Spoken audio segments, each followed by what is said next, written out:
Assalamualaikum warahmatullahi wabarakatuh. Shalom, Om Swastiastu, Namo Buddhaya, salam kebajikan, salam sejahtera untuk kita semua. Perkenalkan, nama aku Alex Tera Harja, dengan 3 di NIM terakhir aku 112, aku berasal dari kelas praktek D. Jadi teman-teman, pada video kali ini, aku akan menjelaskan tentang apa itu if else, if, else, dan logika boolean di dalam C++, teman-teman. Lalu ada looping for, will, dan iterasi array dalam C++. Dan yang ketiga itu kita bakal ada latihan program rata-rata nilai dan tabel perkalian. Nah, untuk yang keempat, kita juga bakal belajar perbedaan parameter by copy dan by reference, teman-teman. Nah, yang kelima itu kita juga bakal menunjukkan prototype fungsi dengan contoh, teman-teman. Nah, yang keenam itu ada kita di sini juga bakal ngajarin pemisahan berkas .hpp dan CPP, teman-teman. Nah, dan ketujuh itu ada program modular sederhana, teman-teman. Nah, selanjutnya kita langsung masuk aja ke yang pertama, teman-teman, yaitu if, else, dan logika boolean, teman-teman. Nah, jadi sebelum kita masuk ke sini, teman-teman, aku mau jelasin sedikit mungkin kayak apa itu if, dan else, teman-teman. Nah, jadi kalau misalnya if itu, teman-teman, itu kita digunakan untuk mengecek apakah kondisi itu udah benar atau true, teman-teman. Nah, selanjutnya masuk ke else if, teman-teman.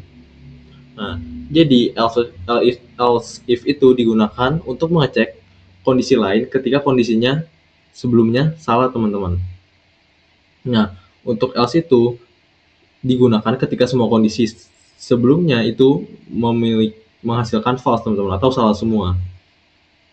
Nah, selanjutnya di sini aku bakal masuk juga ke logika boolean, teman-teman. Nah, jadi logika boolean itu memiliki dua tipe data, teman-teman, atau ada dua nilai, teman-teman, yaitu true dan false, teman-teman. Dan boolean itu juga digunakan untuk menyimpan hasil evaluasi dari ekspresi logika, teman-teman.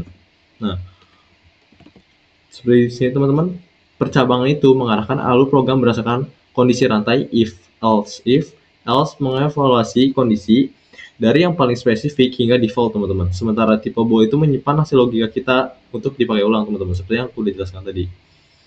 Nah, jadi konsep utamanya itu setiap blok if itu dievaluasi secara berurutan sampai kondisi tersebut terpenuhi, teman-teman.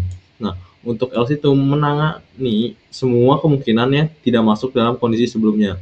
Dan ekspresi perbandingan itu mengembalikan nilai boolean hingga bisa disimpan ke variabel. Nah, mungkin di sini aku bakal jelasin, teman-teman. Contohnya tuh contoh kodenya seperti apa, teman-teman. Kita langsung aja masuk ke baris pertama, teman-teman, yaitu if score 90, teman-teman. Nah, jadi program ini tuh bakal mengevaluasi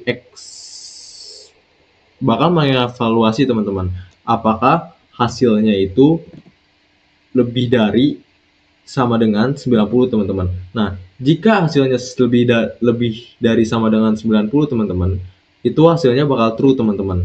Atau kita akan mendapatkan grade A, teman-teman. Nah, selanjutnya di sini kita masuk ke baris ketiga, teman-teman. Kondisi else if, teman-teman. Nah, jadi kita di sini juga bakal dievaluasi lagi, teman-teman, hanya jika kondisi pertama false, teman-teman, atau kondisi di sini kita tidak memenuhi, teman-teman, atau di bawah 90, teman-teman. Nah, jadi jika sudah dievaluasi seperti itu, teman-teman, bloknya itu akan jalan, teman-teman. Nah, jika kondisinya itu misalnya lebih dari sama dengan 75, teman-teman, atau pas di 75, itu bakal menghasilkan true, teman-teman, atau akan mengeluarkan output B, teman-teman, atau B. Nah, selanjutnya lanjut lagi, jika misalnya di sini juga masih false, teman-teman, itu bakal turun lagi ke sini, teman-teman. Else if berikutnya bakal ada pengecekan lagi, teman-teman, apakah nilai itu lebih dari sama dengan 60 teman-teman. Nah, jika nilai lebih dari sama dengan 60 teman-teman akan mengeluarkan grade C teman-teman. Nah, selanjutnya itu masuk ke else teman-teman.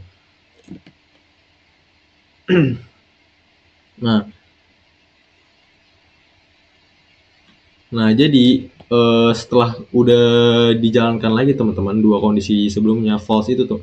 Jika udah dua kondisi di atas ini false teman-teman, itu bakal langsung ke else ini teman-teman. Dan nilai tersebut disimpan ke variabel grade D teman-teman. Nah, lanjut kita masuk ke sini teman-teman. Nah, jika skornya itu lebih dari 60 teman-teman, itu menghasilkan boolean teman-teman, dan nilai tersebut itu bakal disimpan ke variabel lulus teman-teman. Nah, jadi di sini juga bakal ditanyain teman-teman status lulusnya tuh apa,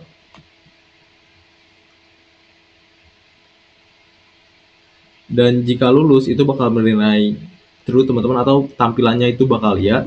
Jika tidak lulus teman-teman itu tampilannya tidak teman-teman. Kita langsung coba aja teman-teman, mungkin tuh sini langsung kita akan aja.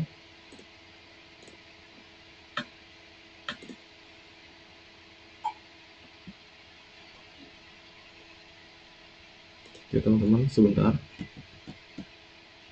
Nah teman-teman, setelah tadi aku udah membenarkan kodenya, kita langsung aja masuk ke terminalnya.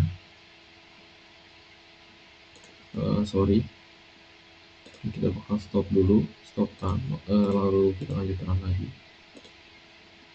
Nah, di sini teman-teman. Oke, kita di sini disuruh memasukkan nilai kita teman-teman. Misalnya nilai aku tuh di angka 90 teman-teman. Itu bakal menunjukkan status grade A teman-teman, atau statusnya itu lulus teman-teman. Nah, selanjutnya kita masuk ke misalnya nilai aku di 75 teman-teman. Oke, kita run ulang kodenya.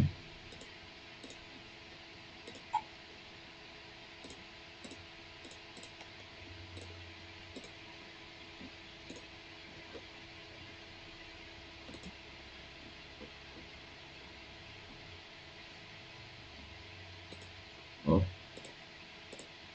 kita ulang lagi teman-teman.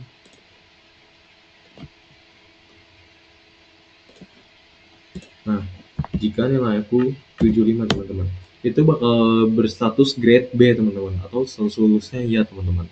Nah, selanjutnya langsung aja kita masuk ke 60 teman-teman.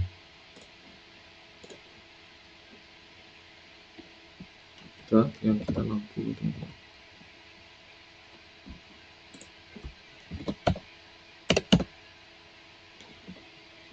Nah, kita di sini juga masih lulus teman-teman. Nah, gimana sih teman-teman kalau misalnya skor kita itu di bawah 60 teman-teman? Kita langsung coba aja. Misalnya 20 teman-teman, di sini nilai aku 20. Nah, itu bakal berstatus grade D teman-teman, dan status lulusnya itu bakal tidak lulus teman-teman, seperti itu. Mungkin selanjutnya kita langsung masuk aja teman-teman ke materi selanjutnya, yaitu kita akan membahas tentang looping for while, do, while, dan iterasi array teman-teman. Kita masuk di sini. Nah teman-teman, di sini langsung masuk aja. Jadi loop itu memungkinkan eksekusi berulang teman-teman. Kayak for, while, dan do while itu memiliki gaya evaluasi kondisi berbeda teman-teman. Namun semuanya itu dapat digunakan untuk menelusuri array teman-teman. Nah, di sini langsung aja masuk ke konsep utamanya. Jadi, for itu dipakai saat jumlah iterasi sudah diketahui teman-teman. Dan while itu memeriksa kondisi di awal putaran berhenti jika kondisi salah teman-teman. Dan do while itu menjalankan blok dulu baru memeriksa kondisi teman-teman. Minimal sekali jalan teman-teman. Dan indeks array itu diakses konsisten ARR 1 setiap jenis loop teman-teman. Nah, mungkin di sini aku bakal jelasin dari kodenya aja teman-teman biar lebih gampang. Nah, jadi pertama-tama itu kita di sini itu bakal di sini ya teman-teman, di garis yang aku tandain, itu bakal membuat array berisi 5 angka, teman-teman. Nah, jadi pada baris ini juga kita masukin kode seperti ini, teman-teman. Integer, di sini aku menggunakan variabel i, lalu i-nya itu sama dengan 0, teman-teman, dan lebih besar, lebih kecil daripada 5, teman-teman. Nah, jadi variabel ini bakal dimulai dari 0, teman-teman. Dan loop ini itu bakal terus berjalan jika selama i-nya itu kurang dari 5, teman-teman. Nah, jadi di dalam loop ini kita juga mencetak elemen array berbeda berdasarkan indeks i, teman-teman. Nah, jadi setiap putaran i++ itu menambahkan nilai i, teman-teman, agar loop bergerak ke elemen berikutnya, teman-teman. Jadi, sorry teman-teman, di mana? Di sini, oke. Ini teman-teman. Nah, jadi while loop ini, teman-teman, itu sangat cocok ketika jumlah perulangannya itu kita nggak tahu, teman-teman, sampai kapan berhentinya. Nah, selama kondisinya itu masih terpenuhi, teman-teman, loop itu akan berjalan terus, teman-teman, seperti itu. Nah, selanjutnya kita di sini masuk ke while, teman-teman. Nah, jadi kita mulai dari indeks ini, teman-teman. Indeks i sama dengan 0, teman-teman. Nah, jadi while loop ini juga bakal memeriksa, teman-teman, apakah i itu lebih kecil dari 5, teman-teman, sebelum menjalankan isi loop, teman-teman. Nah, jika kondisinya benar, teman-teman, elemen array itu bakal dicetak, teman-teman. Nah, setelah itu bakal terus bertambah, teman-teman, untuk menaikkan indeks agar perulangan itu bergerak maju, teman-teman.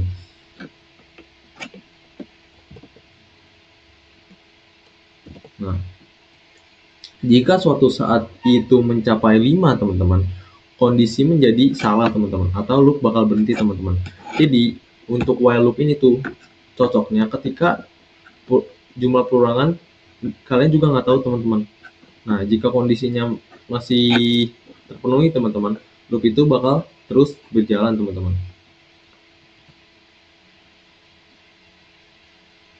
Oh, teman-teman, sorry. Tadi untuk yang for loop ternyata itu kalau misalnya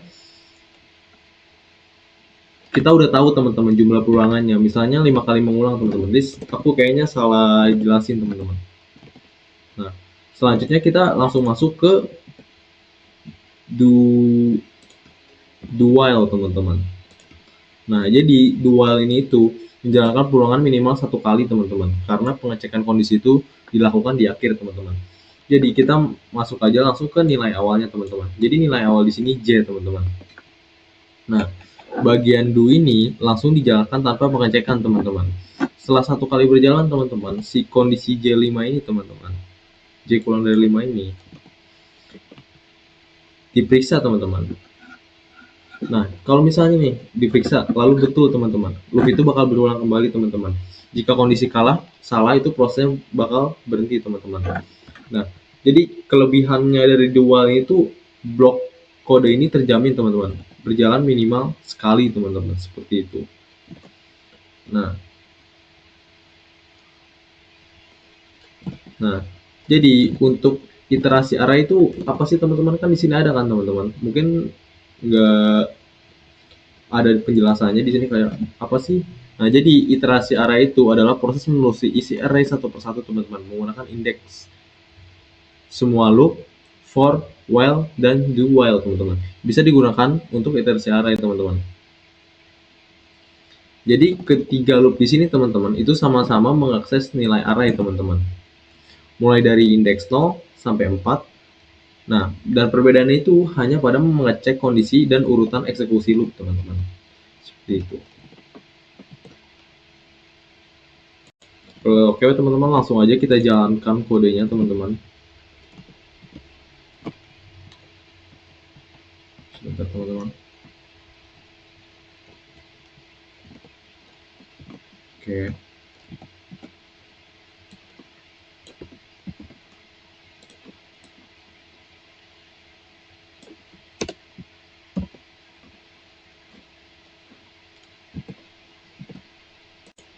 Nah, teman-teman, langsung aja masuk di sini. Tadi ada sedikit kesalahan teman-teman, langsung kita run aja.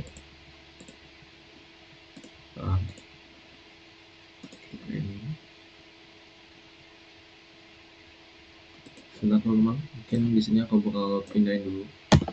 Kayaknya tidak tersimpan.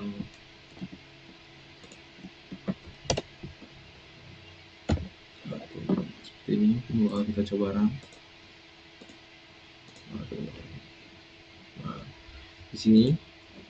Nah, jadi untuk di sini tadi kan udah aku jelasin, kalau for itu kita bakal mengulangi loop sebanyak 5 kali teman-teman. Nah, kalau while ini itu bakal mengulangi sampai kondisi itu kalau bakal berulang terus sampai kondisi memenuhi ini teman-teman. Memenuhi apakah ini tuh lebih kecil daripada 5 teman-teman, seperti itu. Nah, selanjutnya itu do while teman-teman. Nah, jadi kalau do while ini teman-teman,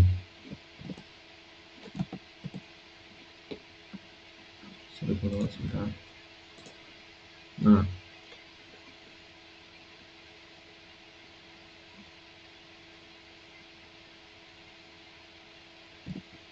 jadi kita tuh nggak usah pengecekan di awal teman-teman, tapi pengecekannya itu ketika kode ini berjalan teman-teman, seperti itu teman-teman. Kalau misalnya kondisinya itu benar teman-teman, loop itu akan berulang kembali teman-teman. Di sini coba kita run lagi. Nah teman-teman, seperti ini teman-teman. Oke, selanjutnya mungkin kita bakal masuk ke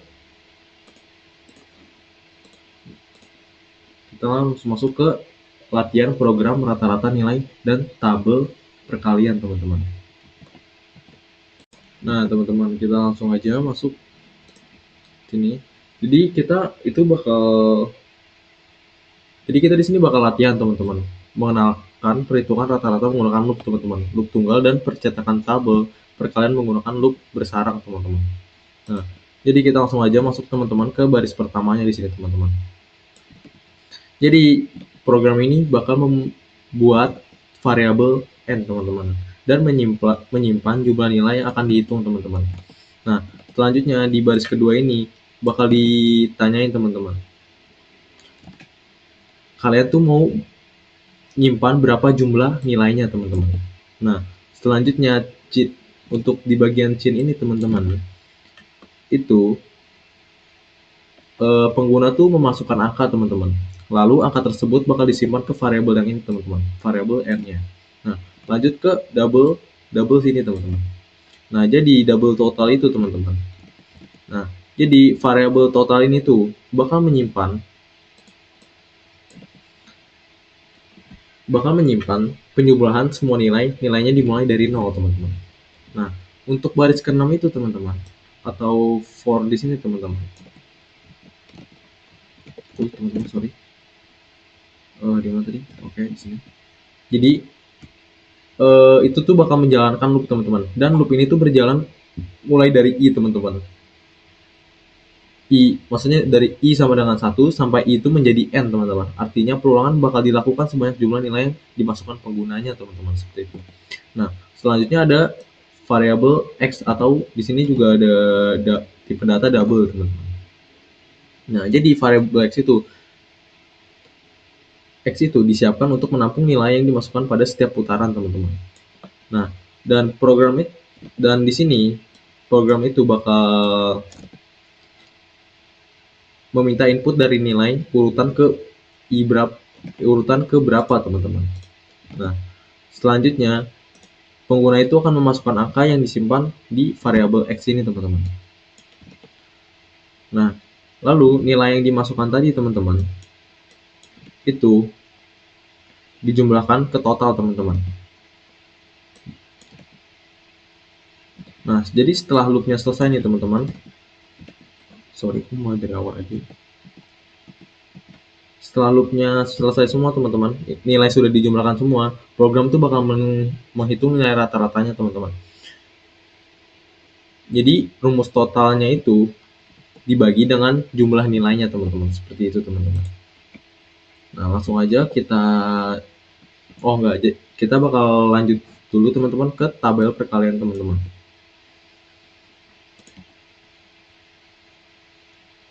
Nah, jadi untuk tabel perkalian ini, jadi kita bakal menggunakan dua loop teman-teman. Loop bersarang untuk menampilkan tabel n kali n teman-teman. Dan loop luar itu menentukan faktor pertama teman-teman.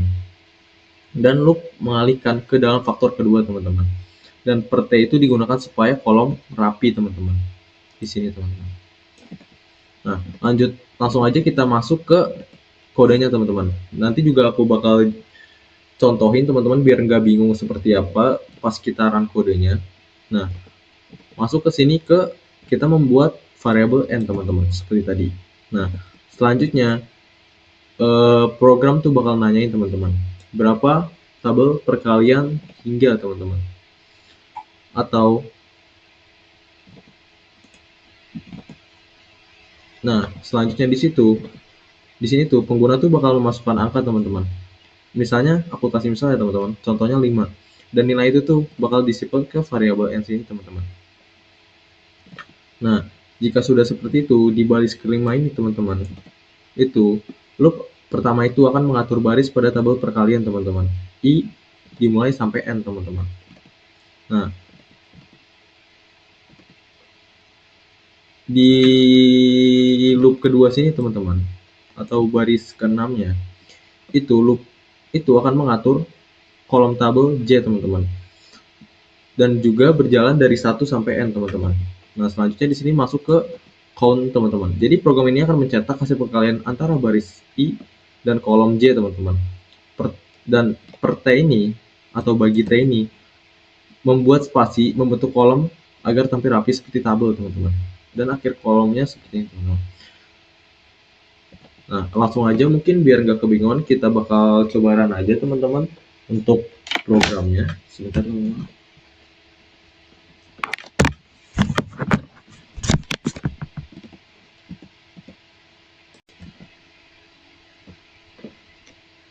Nah teman-teman, kita langsung aja coba run programnya.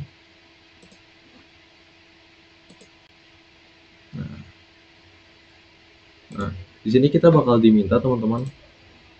Aduh sorry, kita stop dulu.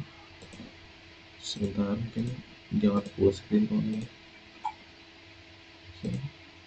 Nah, kita tuh bakal disuruh teman-teman masukin berapa jumlah nilainya teman-teman di sini teman-teman. Di sini aku atau variabelnya teman-teman. Kita di sini disuruh mengisi variabel. Kayak misalnya di sini aku pengen isi 3.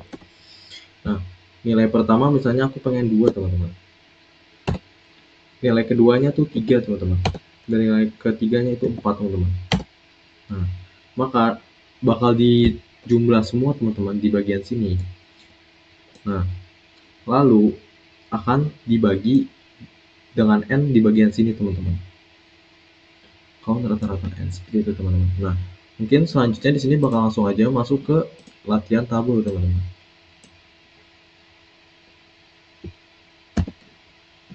Sorry.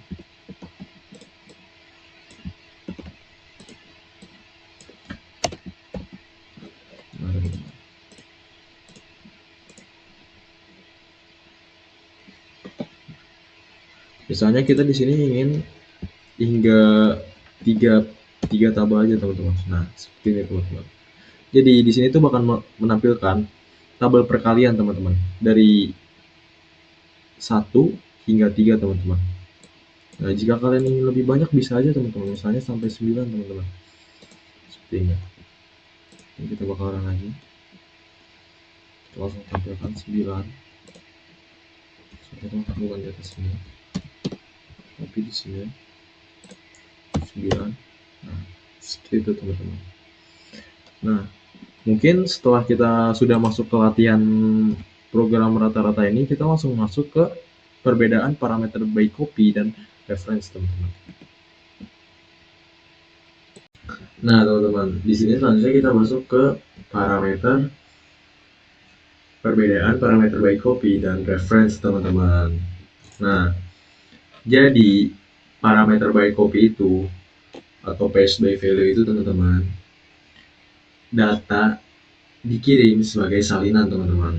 Dan variabel aslinya itu tidak berubah teman-teman, meskipun di dalam fungsi itu nilainya diubah. Dan ini tuh aman teman-teman, tapi tuh boros untuk data yang besar karena harus menyalin teman-teman. Nah, selanjutnya di sini ada parameter by reference teman-teman, atau pass by reference. Nah, di sini tuh kita tuh mengirim alamat asli variabel, bukan salinan teman-teman. Perubahan di dalam fungsinya juga itu langsung mengubah nilai asli di main teman-teman. Dipakai ketika ingin menghemat memori atau memang ingin mengubah nilai asli teman-teman. Seperti itu. Nah, jadi di sini aku juga udah punya contoh kodenya teman-teman. Kayak di sini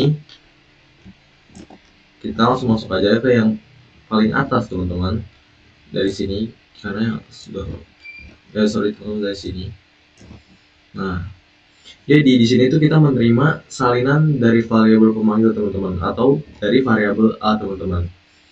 Nah, di dalam fungsi A ini bakal ditambahin 10 teman-teman, tapi ini hanya mengubah salinannya ya teman-teman, bukan nilai aslinya.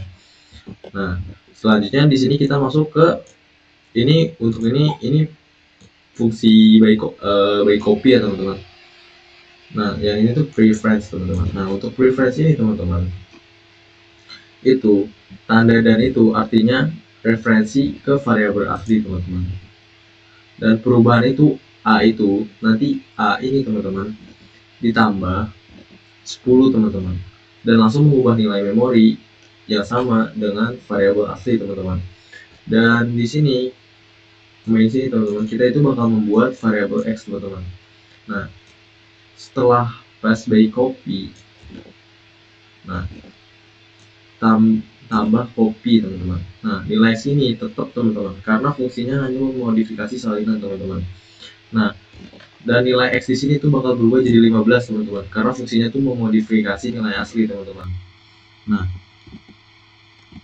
kalau nanti kita langsung coba jalanin aja kali ya teman-teman dari kodenya ini teman-teman. Nah teman-teman, di sini udah kita tambahin codingan aku. Nah, tadi kan aku bilang ya teman-teman, kalau di sini tuh nilainya bakal 5 dan di sini tuh bakal 15. Kenapa 15 teman-teman? Karena di sini tuh ditambahin di pass by reference teman-teman. Seperti itu. Coba aja langsung kita run teman-teman kodenya.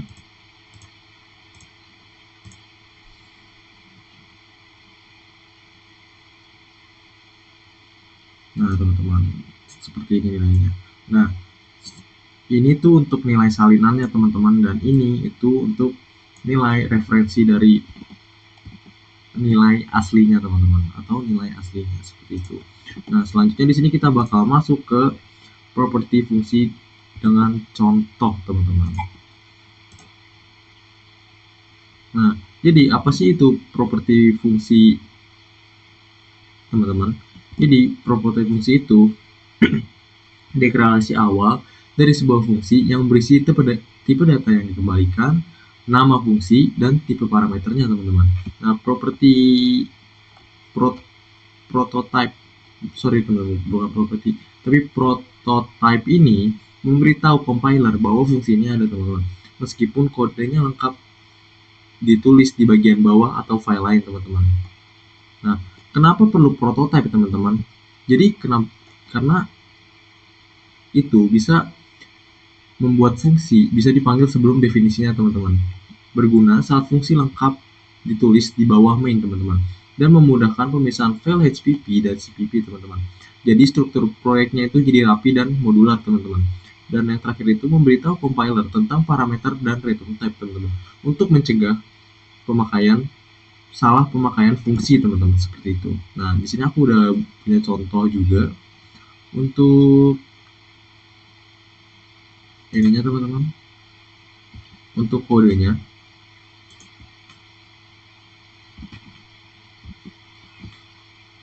Nah teman-teman, kita langsung masuk aja.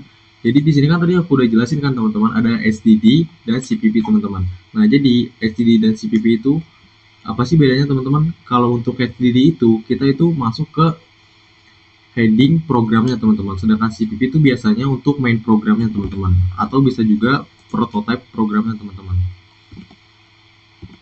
Nah, jadi di bagian kode ini itu ada contoh header guard teman-teman dan deklarasi fungsi C++. Di baris if def fungsi prototype ini, yang ini teman-teman, itu fungsinya itu untuk mengecek apakah makro semua fungsi prototype di HPP belum pernah didefinisikan teman-teman. Kalau baris define itu teman-teman, yang ini teman-teman, itu akan membuat sehingga isi file itu hanya diproses sekali oleh compiler teman-teman. Ini penting banget buat mencegah error multiplied definition teman-teman. Ketika file header di include berkali-kali. Nah, di dalamnya ada satu fungsi yaitu integer kali integer A, integer B teman-teman. Yang berarti kita mendefinisikan prototipe fungsi pertama kali menerima dua parameter integer yang mengembalikan integer di akhir teman-teman. Dan hashtag endif menutup blok header guard. Jadi inti file ini mencegah duplikasi dan membuat tahu compiler bahwa ada fungsi bernama kali yang diimplementasikan di file lain teman-teman, seperti itu. Nah, selanjutnya di sini juga ada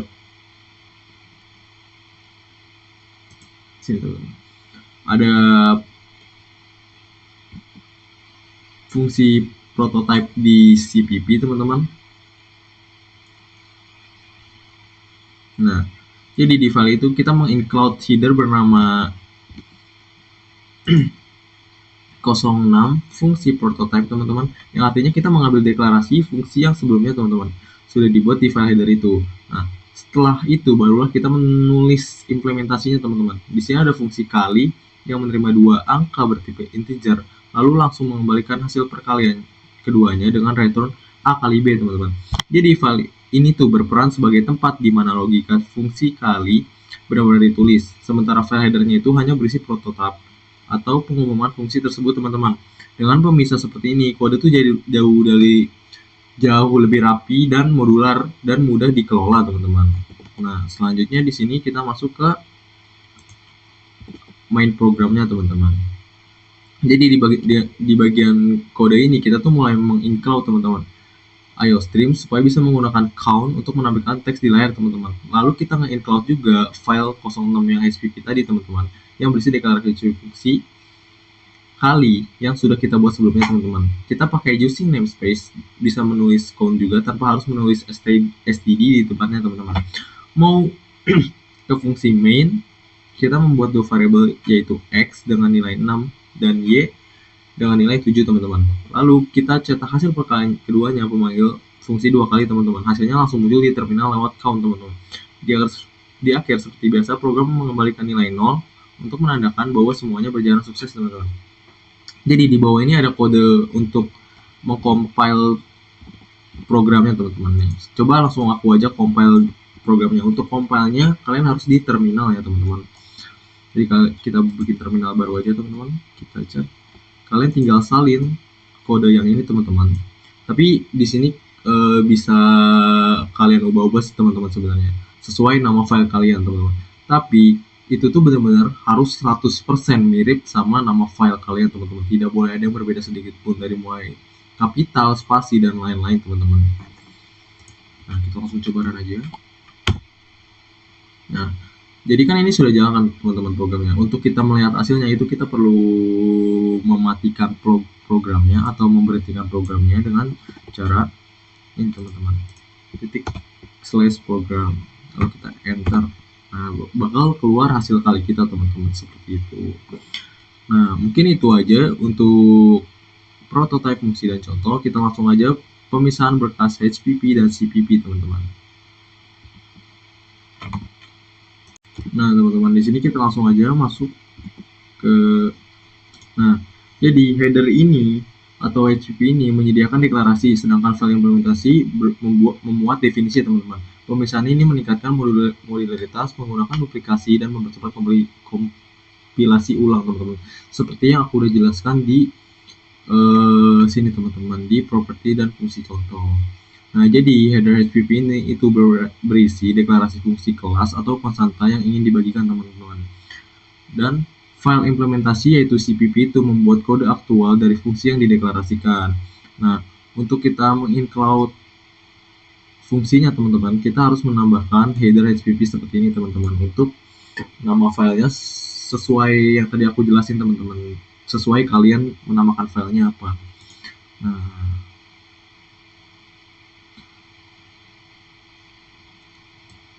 langsung aja mungkin kita masuk ke yang ketujuh teman-teman, program modular sederhana, karena untuk yang keenam sama ketujuh ini nyatu ya teman-teman.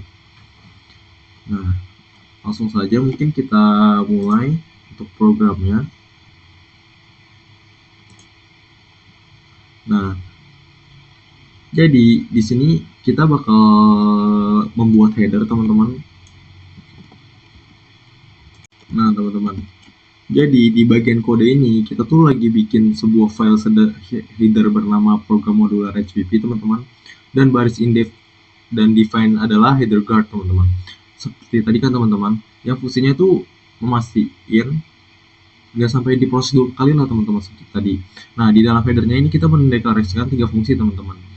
Yang pertama itu ada tampil menu, yaitu fungsi tanpa nilai balik yang tugasnya menampilkan menu ke pengguna teman-teman. Lalu ada 2 fungsi operasi matematika, yaitu tambah integer A, integer B, dan kurang integer A, integer B. Keduanya itu menerima 2 angka bertipe integer dan mengembalikan hasil ke perhitungan teman-teman. Dengan menaruh prototype fungsi di file header seperti ini, program itu jauh lebih dari modular tuh, lebih modular tuh. Nah, selanjutnya itu kita masuk ke sorry teman-teman, di sini tadi aku salah nampilin ini teman-teman. Nah, selanjutnya tuh kita masuk ke sini teman-teman. Nah, jadi di file ini kita menginclude IOStream teman-teman, supaya enggak salah teman-teman. Mungkin kita mulai dari sini dulu.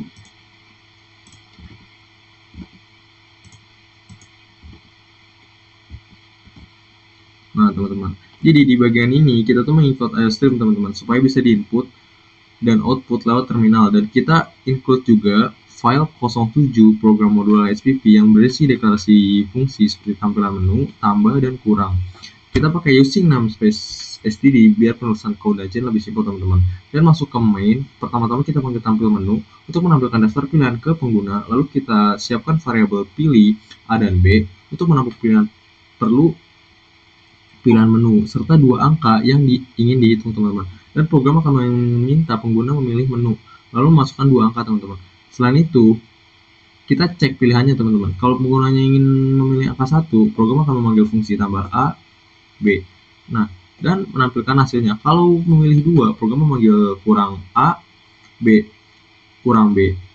Dan kalau pilihannya di luar itu, program akan memberitahu bahwa tidak tersedia, di akhir return 0. Nah teman-teman, langsung aja kita masuk ke sini teman-teman, ke kode mainnya teman-teman. Nah untuk di file ini tuh kita implementasi fungsi-fungsinya teman-teman. Dari fungsi tampilan menu itu bertugas menampilkan menu sederhana ke pengguna, yaitu pilih untuk melakukan operasi tambah atau kurang teman-teman. Lalu ada fungsi tambah seperti sama kayak tadi. Mungkin biar nggak banyak ini, langsung kita coba aja ya teman-teman menggunakan ini teman-teman. Jangan lupa kita cek TLC, lalu kita masuk ke terminal, enter. Lalu untuk membuktikan program kita menggunakannya,